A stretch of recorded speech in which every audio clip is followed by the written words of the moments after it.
आज हम लोग क्लास 10th इंग्लिश का पहला चैप्टर पढ़ेंगे। पहला चैप्टर है अ लेटर टू गॉड, जिसके राइटर हैं जी एल फंटेस। काफ़ी अच्छा और बहुत ही इजी चैप्टर है, तो चलिए अब हम इसे शुरू करते हैं। दिया इसके बाद बिफोर यू रीड एक्टिविटीज़, तो हम इस चैप्टर में इसे नहीं पढ़ने वाले हैं। अगले चैप्टर से आप लोग कमेंट कीजिएगा तो हम उस पर वीडियो बना देंगे।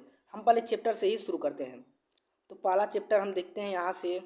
तो यहाँ पे दिया शुरू में द हाउस, तो इसका मतलब है द हाउस यानी एक घर। The only one in the entire valley, केवल एक था संपूर्ण घाटी में, केवल एक ही वो घर था जो संपूर्ण घाटी में स्थित था। Set on the crest of a low hill, जो कि निचली पहाड़ी के, यहाँ लो हिल है निचली पहाड़ी के क्रेस्ट की चोटी पर स्थित था। सेट मतलब स्थित था। Set on the crest of a low hill, जो निचली पहाड़ी के चोटी पर स्थित था। इसके बाद है फ्रॉम दिस हाइट, यानी इस ऊंचाई से वन कुड सी, कोई भी देख सकता था, द रिवर नदियों को, and the field of ripe corn, और मक्के के पके हुए खेतों को। कॉर्न मतलब होता है मक्का, राइप मतलब पका हुआ। डॉटेड विद द फ्लावर, जो फूलों से गूथे हुए थे, यानी कि फूलों से गुच्छे के रूप में थे। दैट ऑलवेज प्रॉमिस्ड, जो हमेशा वादा करते थे अ गुड हार्वेस्ट, अच्छे फसल का।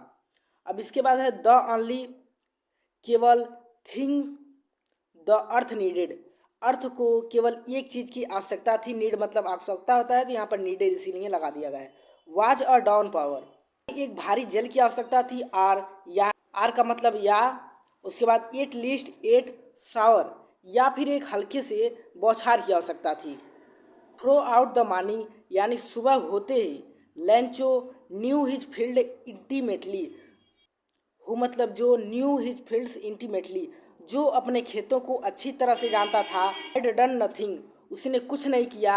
Ills but see the sky towards the north east, उसने कुछ नहीं किया लेकिन वह आसमान की ओर, नॉर्थ और ईस्ट यानी कि उत्तर और पूरब के बीच के दिशा में वह देख रहा था।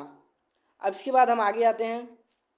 Now we are really going to get some water, now मतलब अब, वी आर रियली अब हम वास्तव में, going to get some water कुछ पानी प्राप्त करने या कुछ जल प्राप्त करने वाले हैं। वुमन, वह अपने औरत से कहता है। बाद है द वुमन हु आज प्रिपेयरिंग सपर, वह औरत जो सुबह का नाश्ता बना रही थी। रिप्लाइड, वह उत्तर देती है। एस विलिंग, हाँ भगवान ने चाहा तो। The older boys were working in the field, यानी कि जो बड़े उम्र के, ओल्डर बॉयज यानी बड़े उम्र के जो लड़के थे, वर्किंग इन द फील्ड खेतों में काम कर रहे थे। While the smaller ones were playing near the house, जबकि जो छोटे बच्चे थे वह घरों के पास खेल रहे थे। अनटिल द वुमन, अनटिल मतलब जब तक, the woman called to them all, जब तक कि वह औरत सभी को नहीं बुलाती थी। कम फॉर डन, यानी भोजन के लिए आ जाओ। It was during the meal, यह भोजन का समय था। That just as Lencho had predicted, और तुरंत ही लेंचो प्रेडिक्टेड, प्रेडिक्टेड मतलब भविष्यवाणी, लेंचो तुरंत ही भविष्यवाणी करता है। Big drops of rain began to fall, कि जो बड़े बूंद हैं वह बारिश के रूप में गिरना शुरू हो गए हैं। In the north east huge mountains of the cloud could be seen approaching, north east यानी उत्तर और पूरब में, ह्यूज माउंटेन्स ऑफ क्लाउड्स यानी कि पर्वत के समान जो बादल थे, कुड बी सीन अप्रोचिंग, उन्हें आते हुए देखा जा सकता था। अप्रोचिंग मतलब आते हुए, और सीन मतलब देखा जा सकता था। The air was fresh and sweet, और हवा जो बह रहा था वह काफ़ी ताज़ा और मधुर था। The man went out for no other reason, और जो आदमी था वह बिना किसी कारण के बाहर गया। Then to have the pleasure of feeling the rain on his body, और वह अपने शरीर पर बारिश का आनंद लेने के लिए वह बाहर गया। एंड वेन ही रिटर्न, और वह जब वापस आया, ही एक्सक्लेम्ड, उसने बताया कि these are not rain drops, कि ये बारिश की बूंदें नहीं हैं। फॉलिंग फ्रॉम द स्काई, जो आसमान से गिर रही हैं। तो आता है तो उन सबसे कहता है कि जो आसमान से बूंदें गिर रही हैं, ये बारिश की बूंदें नहीं हैं। दीज आर न्यू कॉइन्स, ये नए सिक्के हैं। The big drops are 10 cent pieces, बड़े बड़े बूंद हैं वह 10 सेंट के सिक्के हैं। And the little ones are 5, और जो छोटे सिक्के हैं वह 5 सेंट के सिक्के हैं। फिर दिया है विथ अ सेटिस्फाइड एक्सप्रेशन, वह संतुष्टिपूर्ण भाव से ही regarded the field of ripe corn, वह संतुष्टिपूर्ण भाव से अपने मक्के के पके हुए खेतों को देखता है। विथ इट्स फ्लावर, इसके फूलों के साथ, draped in a curtain of rain, जो कि बारिश के आवरण से ढके हुए थे। But suddenly a strong wind began to blow, लेकिन सडनली यानी अचानक, अ स्ट्रांग वाइंड एक तेज हवा, बिगान टू ब्लो बहना शुरू हो गई, and along with the rain very large hail stones began to fall, और बारिश के साथ ही बड़े बड़े हेल स्टोन्स मतलब होते हैं ओले, बड़े बड़े ओले गिरना शुरू हो गए। These truly did resemble new silver coin, ये वास्तव में नए चांदी के सिक्के थे। द बॉयज, उसके जो लड़के थे, exposing themselves to the rain, स्वयं बारिश में भीगते हुए, ran out to collect the frozen pearls, और जमे हुए मोती को इकट्ठा करने के लिए चले जाते हैं। फिर इसके आगे है it's really getting bad now, यह वास्तव में बुरा हो रहा है। क्लेम्ड द मैन, वह आदमी कहता है। I hope it passed quickly, मैं आशा करता हूँ कि यह जल्द ही समाप्त हो जाएगा। आर इन हावर्स, एक घंटों तक the hail rained out the house, और एक घंटों तक जो ओले थे वह गिर रहे थे। ऑन द हाउस यानी घरों पर, द गार्डन बगीचों में, द हिल साइड पहाड़ों के किनारे, उसके पहाड़ों की चोटियों के किनारे, द कॉर्न फील्ड और उसके मक्के के खेतों में, एंड द होल वैली और संपूर्ण घाटी में गिर रहे थे। द फील्ड वाज वाइट, और पूरा का पूरा उसका खेत बिल्कुल सफ़ेद हो चुका था। As if covered with salt, जैसा कि यह नमक से ढका हुआ हो, इस तरह का वह लग रहा था। और इसके आगे है फिर not a leaf remained on the tree, और पेड़ों पर एक भी पत्ते नहीं रह गए। रिमेन मतलब बचना। कॉर्न वाज टोटली डिस्ट्रॉयड, और जो मक्के थे वो पूरी तरह से बर्बाद हो चुके थे। The flowers were gone from the plants, और जो फूल थे वह पौधों से गिर चुके थे। लैंचोज सूल वाज फिल्ड विथ सैडनेस, यानी लैंचो का आत्मा बिल्कुल दुख से भर गया उसके खेतों को देखकर। और फिर उसके बाद when the storm had passed, और जब यह ओले गिरना समाप्त हो गए, he stood in the middle of the field, और वह स्टूड मतलब खड़ा हो जाता है, in the middle of the field, और अपने खेतों के बीच में खड़ा हो जाता है।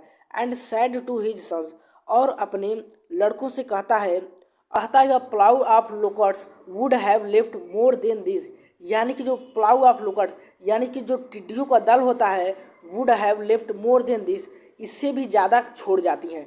यानी कि जो फसल बर्बाद हुआ है वो टिड्डियों से जितना ज़्यादा बर्बाद होता था, उससे कई गुना ज़्यादा यह ओलों से बर्बाद हो चुका है। The hell has left nothing, यानी कि जो ओले गिरे हैं इन्होंने कुछ नहीं छोड़ा है। This year we will have no corn, और इस साल हमारे पास कोई भी अनाज नहीं होगा। All our work for nothing, और जो हमारे कर्म थे वह किसी काम के नहीं रहे, यानी कि हमारा कर्म निष्फल हो गया। There's no one who can help us, और यहाँ कोई नहीं है जो हमारी सहायता कर सकता है। We will all go hungry this year, यानी कि हम सब इस साल भूखे ही रहेंगे। और अगला पैराग्राफ फिर देखते हैं हम लोग कि but in the heart of all, यानी उन सभी के हृदय में, who lived in the solitary house, जो एकांत घर में रहते थे, in the middle of valley, इस घाटी के बीच में, there was a single hope, उसके पास केवल एक ही आशा था, हेल्प फ्रॉम गॉड, भगवान से सहायता। यानी कि जो लोग उस घाटी में रहते थे उन सभी के पास केवल एक ही रास्ता था कि भगवान से सहायता मांगा जाए। डोंट बी अपसेट, उसके बाद वह आदमी कहता है कि डोंट बी अपसेट, अपसेट मतलब होता है दुखी, कि दुखी मत हो। Even though this seems like a total loss, यद्यपि यह पूरी तरह से नुकसान दिखता है, मतलब प्रतीत होता है। रिमेंबर, और याद रखो, no one dies for hunger, और दिलासा दिलाता है कि देखो याद रखो कोई भी भूख से नहीं मरता है। दैट्स वाट दे से, किसी ने कहा है no one dies for hunger, कि कोई भी भूख से नहीं मरता है। ऑल थ्रू द नाइट, और पूरी रात, लंचो thought only of his one half, लंचो पूरी रात अपने केवल एक ही उस आशा के बारे में सोचता है। द हेल्प ऑफ गॉड, भगवान की सहायता से। दोज आइज, उसकी आंखें, as he had been instructed, जिसको सिखाई गई थी, सी एवरीथिंग, जो कि सभी कुछ देख सकता था। यहाँ इंस्ट्रक्टिव मतलब जिस चीज़ के बारे में अच्छी बातें सिखाई गई थी वह उसी के बारे में बता रहा है। सी एवरीथिंग, जो सब कुछ देख सकती थी। Even what is deep in one's conscience, तो मनुष्य के अंतर मन में होता है। Lencho was an ox of man, लेंचो एक बैल आदमी था। इसका मतलब इसलिए प्रयोग किया गया है क्योंकि वह खेतों में बहुत ही मेहनती से काम करता था, बैलों की तरह काम करता, इसलिए यहाँ पर ऑक्स ऑफ अ मैन लिखा गया है। Working like animal in the field, जो खेतों में जानवरों की तरह काम करता था। But still he knew how to write, लेकिन वह एक चीज़ जानता था कि लिखा कैसे जाता है। हाउ टू राइट मतलब कैसे लिखा जाता है। द फॉलोइंग संडे, अगले रविवार को, ईट डे ब्रेक, जैसे ही दिन होता है, he began to write a letter, वह पत्र लिखना शुरू कर देता है। He began to write a letter, वह पत्र लिखना शुरू कर देता है। He himself would carry to town, वह खुद ही उसे शहर लेकर जाता है। And place in the mail, और मेल में रख देता है। It was nothing less than a letter to God, यह भगवान के पत्र के अलावा कुछ नहीं था। अब इसके बाद हम लोग नेक्स्ट पार्ट अगले वीडियो में देखेंगे, और वीडियो अगर पसंद आया हो तो इसे लाइक और सब्सक्राइब कर दीजिएगा, और कैसा लगा ये वीडियो इसको कमेंट में ज़रूर बताइए।